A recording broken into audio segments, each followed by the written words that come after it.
ಕೊಡೋಕ್ಕಾಗ್ತದೆ? ನೀವು ಹಂಗೇನ ಕೊಡೋದಿತ್ತು ಅಂತಂದರೆ ವಕ್ಫ್ ಜಾಗ ಐತೆ, ಅವ್ರದ್ದೇ ಜಾಗ ಇದೆ, ಕೊಟ್ಕೊಳ್ಳಿ, ನಮ್ದೇನಿಲ್ಲ. ಇಲ್ಲ ಅವ್ರ ಸ್ವಂತ ಜಾಗ ಅಷ್ಟು ಭಾಳ ಪ್ರೀತಿ ಇತ್ತು ಅಂತಂದರೆ ಅವ್ರ ಸ್ವಂತ ಜಾಗದಲ್ಲಿ 30-40 ಸೈಟ್ ಕೊಟ್ಟು ಅವ್ರ ಸ್ವಂತ ದುಡ್ಡಲ್ಲಿ ಪಾಪ ಅವ್ರು ಆಮೇಲೆ ಏನೋ ಮಾಡ್ಕೊಂಡು ಹೋಗ್ತಾರೆ.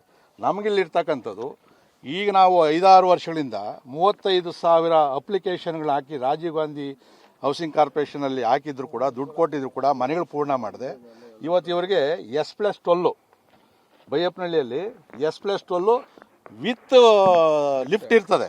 ನಿಮ್ಗೆ ಗೊತ್ತಿರಲಿ, ಅಪಾರ್ಟ್ಮೆಂಟ್ ಮನೆಗಳು ಕೊಡ್ತು ಅಂದರೆ ಪ್ರತಿ ತಿಂಗಳು ಕೂಡ ಮೇಂಟೆನೆನ್ಸ್ ದುಡ್ಡು ಕಟ್ಟಬೇಕಾಗ್ತದೆ. 5 ವರ್ಷ ಡಿಪಾರ್ಟ್ಮೆಂಟವ್ರು ಮಾಡ್ತಾರೆ, 2 ವರ್ಷ ಕಾಂಟ್ರಾಕ್ಟ್ರು, 3 ವರ್ಷ ಡಿಪಾರ್ಟ್ಮೆಂಟು. ಅದಾದಮೇಲೆ ನೀರು, ಕರೆಂಟು, ಹೊರಗಡೆ ಇರ್ತಕ್ಕಂಥದ್ದಕ್ಕೆಲ್ಲ ಕನಿಷ್ಠ ಇವರು 500-600 ರೂಪಾಯಿ ಪ್ರತಿ ತಿಂಗಳು ಕಟ್ಟಬೇಕು.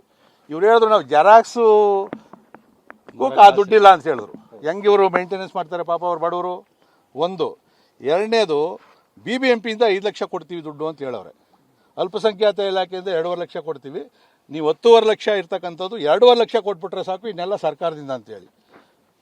ನಾವು ಅಧಿಕಾರಿಗಳನ್ನು ಕೇಳಿದಾಗ ಒಂಟಿ ಮನೆ ಯೋಜನೆಯಲ್ಲಿ ಕೊಡ್ತೀವಿ ಅಂತ ಹೇಳ್ತಾರೆ. ಒಂಟಿ ಮನೆ ಇರ್ತಕ್ಕಂಥದ್ದು 5 ಲಕ್ಷ ರೂಪಾಯಿ ಬೃಹತ್ ಬೆಂಗಳೂರು ಮಹಾನಗರ ಪಾಲಿಕೆ, ಈಗ JBA ಏನು ವ್ಯಾಪ್ತಿ ಐತೆ ಅಲ್ಲಿರ್ತಕ್ಕಂಥ ಸ್ವಂತ ನಿವೇಶನ ಇರ್ತಕ್ಕಂಥವ್ರಿಗೆ, ಅದರಲ್ಲೂ ಪೌರ ಕಾರ್ಮಿಕರು ಈ ಥರ ಏನಿರ್ತಲ್ಲ ಅಂಥವ್ರು ಕೊಡೋದಕ್ಕೆ ಅದು ರಿಸರ್ವೇಷನ್ ಇಟ್ಟಿರ್ತಕ್ಕಂಥದ್ದು. ನೀವು BBMPಯಿಂದ ಹೊರಗಡೆ ರಾಜೀವ್ ಗಾಂಧಿ ಹೌಸಿಂಗ್ ಕಾರ್ಪೊರೇಷನ್ಗೆ 5 ಲಕ್ಷ ರೂಪಾಯಿ ನೀವು ಹೆಂಗೆ ಕೊಡೋಕ್ಕೆ ಸಾಧ್ಯನೇ ಇಲ್ಲ, ನಿಮ್ಮ ಕೈಲಿ ಆಗೋದೇ ಇಲ್ಲ. ಅದ್ರ ಹಂಗಾಯ್ತು ಅಂತಂದರೆ ನಾವು BBMP ಗ್ರ್ಯಾಂಟ್ ಎಲ್ಲ ನಮ್ಮ ಹಳ್ಳಿ ಕಡೆನೂ ಹಾಕ್ಕೊತೀವಿ, ಅಲ್ಲೂ ಮನೆಗಳು ಕೊಡ್ತೀವಿ. ನೀವೇನು ಕಾನೂನು ಬದಲಾಯಿಸೋಕ್ಕಾಗ್ತದೆ? ಈ ಥರ ಸುಮ್ಮನೆ ಬಂದವರೆಲ್ಲ ಒಂದೊಂದು ಸ್ಟೇಟ್ಮೆಂಟ್ ಕೊಟ್ಟವ್ರೆ.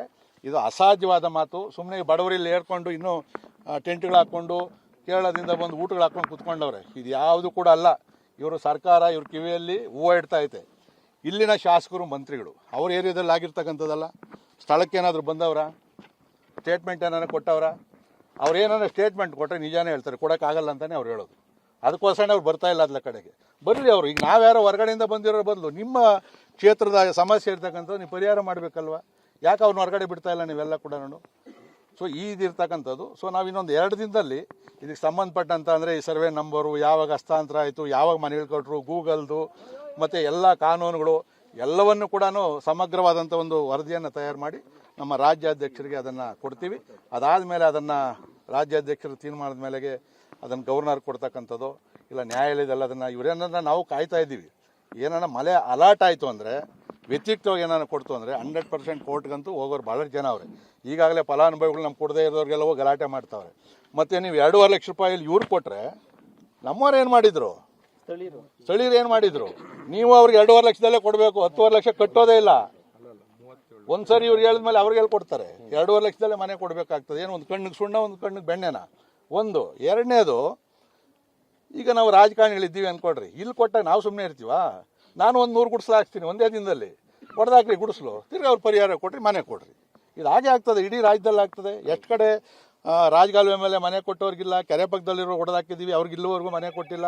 ನೆರೆ ಪರಿಹಾರದಲ್ಲಿ ಅವ್ರಿಗಿಲ್ಲ.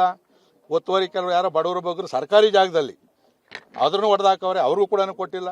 ನೀವು ಅದನ್ನೆಲ್ಲ ಬಿಟ್ಬಿಟ್ಟು ಏಕಾಏಕಿ ನೀವು ಓಟಿನ ರಾಜಕಾರಣಕ್ಕೋಸ್ಕರ ಮಾಡ್ತಾ ಇರ್ತಕ್ಕಂಥದ್ದು ಇದು ಸರಿ ಇಲ್ಲ ಇದ್ರದ್ದು. ಅದಕ್ಕೋಸ್ಕರನೇ ನಮ್ಮ ಹತ್ರ ಎಲ್ಲ ದಾಖಲೆಗಳೈತೆ. ಪ್ರತಿಯೊಬ್ಬರದ್ದು ಇಲ್ಲಿ ಏನು 260 ಜನ ಅವರೇ, ಅಷ್ಟು ಜನದು Aadhaar card, voter ID card, ಅಪ್ಲಿಕೇಶನ್ನು ಎಲ್ಲವನ್ನು ಕೂಡ ಸಂಗ್ರಹ ಮಾಡಿದ್ದೀವಿ. ಯಾರ್ಯಾರು ದುಡ್ಡು ವಸೂಲಿ ಮಾಡವ್ರೆ ಅದನ್ನು ವಾಯ್ಸ್ ರೆಕಾರ್ಡ್ಗಳು ಕೂಡ ನಮ್ಮ ಹತ್ರ ಐತೆ. ಅದನ್ನು ಡೀಟೇಲ್ ಆಗಿ ನಾವು ಸತ್ಯಶೋಧನಾ ಸಮಿತಿ ವತಿಯಿಂದ ವರದಿಯನ್ನು ಕೊಡ್ತೀವಿ.